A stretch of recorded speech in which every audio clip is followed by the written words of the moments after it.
Terima kasih pemirsa, Anda masih bersama Manage Your Mind, masih dengan tema kita kali ini adalah sumber kebahagiaan.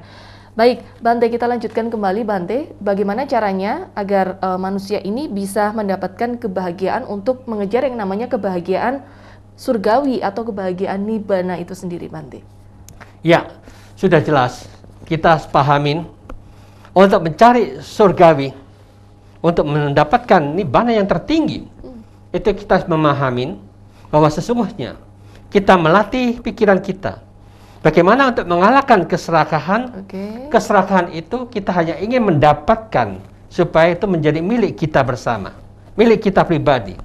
Tetapi dengan cara seperti ini kita harus melawan dengan suka berdana, suka beramal, memberi sini, memberi sana, memberi situ. Disitulah yang dikatakan bagaimana kita menaklukkan keserakahan dengan suka beramal. Demikian juga kita bisa melakukan membunuh, mencuri, merampok, memperkosa karena diliputin oleh kebencian, benci, sehingga dengan demikian kita harus menjalankan dengan cinta kasih.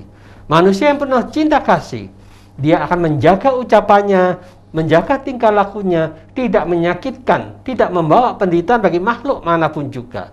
Maka dengan demikian inilah yang dikatakan kebencian akan bisa berkurang, akan terlihat bagaimana ucapan mereka, tingkah laku mereka. Kalau ucapannya busuk, kotor, jelek, ini menunjukkan pikirannya juga kotor, busuk, dan jelek. Itulah yang diucapkan. Jadi kita melihat seperti ini, kita hanya merasa kasihan. Orang ini tidak sadar apa yang diucapkan, begitu busuknya. Apakah dia tidak tahu kalau pikirannya juga busuk seperti itu?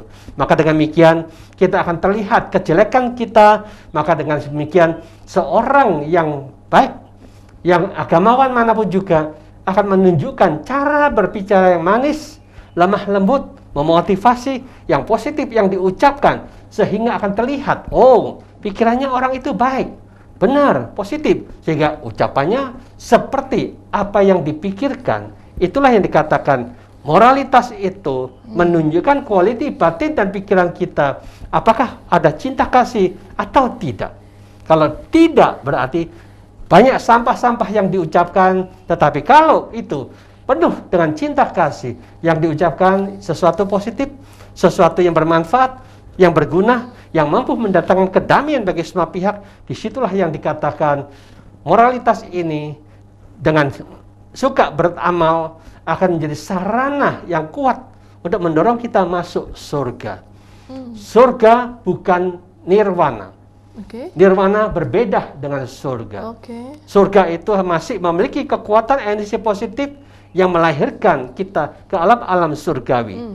Energi positif pada satu saat nanti habis, kita akan berproses lagi. Percaya tidak percaya, energi positif itu tidak kekal. Dia berproses lagi. Mungkin kita kelahir di alam dunia ini dalam keluarga yang kaya raya karena kita suka berbuat baik. Dengan muka wajah yang cantik dan cakep karena kita punya cinta kasih. Maka dengan demikian, kalau kita punya wajah yang jelek, tidak cakep, berarti jangan menyalahkan siapapun juga, tetapi salahkan. Ternyata dulu saya tidak punya cinta kasih, sering marah-marah, sering ngomel-ngomel, sehingga wajah kita seperti jelek seperti saat ini. Anda mau punya wajah yang cantik dan cakep, marilah kita mulai sekarang pancarkan cinta kasih. Bagaimana kita bisa ikut tersenyum, ikut tertawa dimanapun juga. Disitulah yang dikatakan kita memberikan kebahagiaan di dunia ini. Ketika kita masuk di dalam kondisi pikiran positif ini, kalau kita mau mencari surga yang lebih tinggi, kualiti batin dan pikiran kita harus dilatih lagi untuk lebih tenang. Ketenangan yang kita capai tingkat pertama, nanti masuk surga tingkat ke-7, ke-8, atau ke-9. Dilatih terus sampai jana yang kedua, nanti ke-10, ke-11, dan ke-12. Jadi makin Anda mengembangkan spiritual kita, kekayaan batin Anda makin tinggi, gelombang pikiran makin tinggi, Anda akan mencapai alam-alam yang tinggi sesuai dengan apa yang Anda perjuangkan. Demikian juga di dunia juga begitu. Anda berjuang untuk mencari kekayaan batin, mencari kekayaan duniawi, Anda akan menambah kekayaan itu. Tetapi kalau kekayaan ini Anda hanya untuk kepentingan pribadi, sangat disayangkan. Alangkah indahnya kita harus pandai mengolah, memanage dengan tepat. Bagilah ke semua pihak yang membutuhkan. Jaga ucapan, jaga tingkah laku kita, kembangkan batin dan pikiran kita tetap tenang, dan bagaimana kita mengolah untuk membersihkan. Kalau kita mampu membersihkan batin dan pikiran kita, kita sudah mengicipin nibbana permulaan. Kita mencapai tingkat kesucian yang pertama. Batin kita sudah mampu membersihkan 30% bagian. Tetapi kita latihan terus, membersihkan batin dan pikiran kita sudah terus-menerus, nanti meningkat jadi mampu membersihkan 40%, kebahagiaan kita juga bertambah 40%. Dilatih terus, dibersihkan. Itu tugas utama. Kalau kita pada satu saat 50%, berarti kebahagiaan kita luar biasa meningkat 50%, penderitaan berkurang 50%, dan ketika kita tahu teknik yang luar biasa, di mana letaknya bebas dari semua penderitaan, bebas dari semua masalah, kita menggunakan semua energi pikiran kita masuk di dalam intinya sang batin yang tidak tergoncangkan oleh apapun juga. Disitulah namanya padamnya semua penderitaan. Itulah nibbana telah kita capai dalam hidup ini, bisa direalisasi dan bisa dibuktikan secara pribadi. Bukan tunggu nanti mati baru masuk nibbana. Dalam hidup ini Anda sudah bisa merasakan bagaimana itu ketenangan, bagaimana itu kedamaian, bagaimana itu batin yang bersih dari pengotor.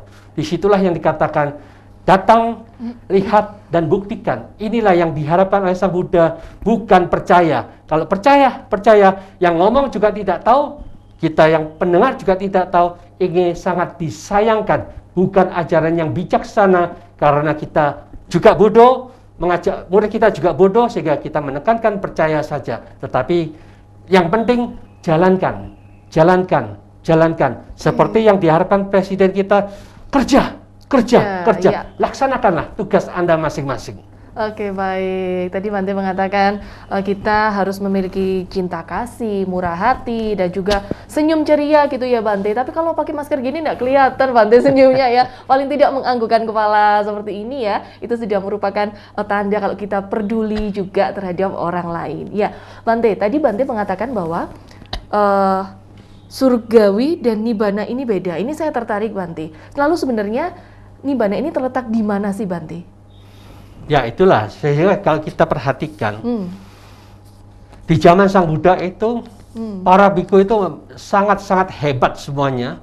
Dia mengetahui siapapun juga dia meninggal kemana, ini meninggal kemana, itu meninggal kemana. Sehingga dengan demikian kemananya itu berarti mereka memiliki kemampuan untuk mendeteksi getaran gelombang pikiran mereka pada saat-saat meninggal itu. Itulah yang menentukan. Sehingga ada Bante Anuruddha, siswa Sang Buddha yang punya kesaktian yang luar biasa juga. Ketika Sang Buddha hendak wafat, beliau mendeteksi gelombang batin Sang Buddha itu sampai di mana. Oh, sekarang di tingkat 1, tingkat 2, tingkat 3, sampai ke 8. Lalu kembali lagi ke 7, ke 6, ke 5, sampai ke 1. Lalu naik lagi 1, 2, 3, 4. Di antara 4 dan 5, beliau lenyap di situ. Disinilah yang dikatakan, kalau kita belajar ilmu Abhidhamma, kita akan mengerti. 1 sampai di 4 itu namanya rupa jana. 5 sampai ke 8 ini arupa jana. Jadi bukan rupa, juga bukan arupa. Apa itu? Inilah sudah di luar logika kita untuk membahas masalah itu. Bukan rupa, juga bukan arupa. Maka dari itulah yang dikatakan, apa yang diajarkan Sang Buddha ini, kalau kita belum mampu merealisasi, kita akan sulit untuk memahami kebenaran itu. Di mana letaknya nibbana? Ternyata letaknya nibbana itu terletak di dalam kemampuan kita membebaskan pikiran kita dari semua penderitaan. Kalau kita hening, tenang, damai, sadar sempurna secara terus-menerus, tidak pernah muncul keserakahan, tidak pernah muncul kebencian, tidak pernah muncul kebodohan, dan tidak pernah digoda oleh nafsu apapun juga. Pikiran kita jernih, hening, mantap, kokoh, tidak tergoyangkan oleh apapun juga. Disitulah kira-kira sudah kita rasakan bagaimana kemampuan kita memadamkan gejolak pikiran yang membuat kita menderita sudah tidak pernah muncul lagi, sehingga kita kokoh, kuat, seimbang, tenang, dan itulah yang dikatakan sudah mendekatin atau menemukan hakikat nibbana itu sendiri. Oke, baik. Berarti nibbana ini terletak pada diri kita sendiri, pada pikiran kita sendiri ya Bante ya, yang harus tetap dikelola, yang harus tetap ditingkatkan secara spiritualitasnya tadi seperti yang sudah dikatakan Bante. Baik, Bante, kita kembali kepada topik kebahagiaan. Kita tahu bahwa ada memang yang mengejar kebahagiaan ini pada tahta dan juga pada kekuasaan.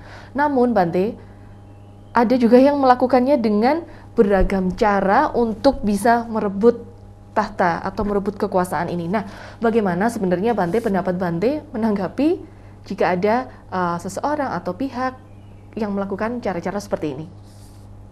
Ya, sangat-sangat disayangkan. Manusia memang boleh sah bekerja, berjuang untuk mendapatkan kedudukan apapun juga. Tapi kalau caranya salah, caranya tidak benar, lalu mereka hanya dengan alasan politik itu segala cara harus dijalankan, itu tidak tepat.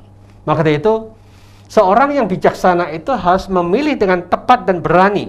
Maka harus hati-hati, di mana ada asap, tidak ada satupun yang mampu menyimpan asap itu. Maka dengan melihat contoh-contoh seperti ini, marilah kita jangan mengikuti cara yang kotor, yang tidak terpuji. Karena semua sudah direkam dalam batin dan pikiran kita. Tidak ada satupun yang mampu membersihkan dosa kita itu. Oke, baik. Berarti boleh mengejar kebahagiaan ya pemirsa, tapi harus dengan cara yang benar, harus dengan cara yang baik. Seperti itu ya Bante, harus bersaing juga secara sehat, seperti itu. Baik pemirsa, kita masih punya satu segmen lagi di bahasan kita kali ini. Jangan kemana-mana, sesaat lagi Manage Your Mind akan kembali.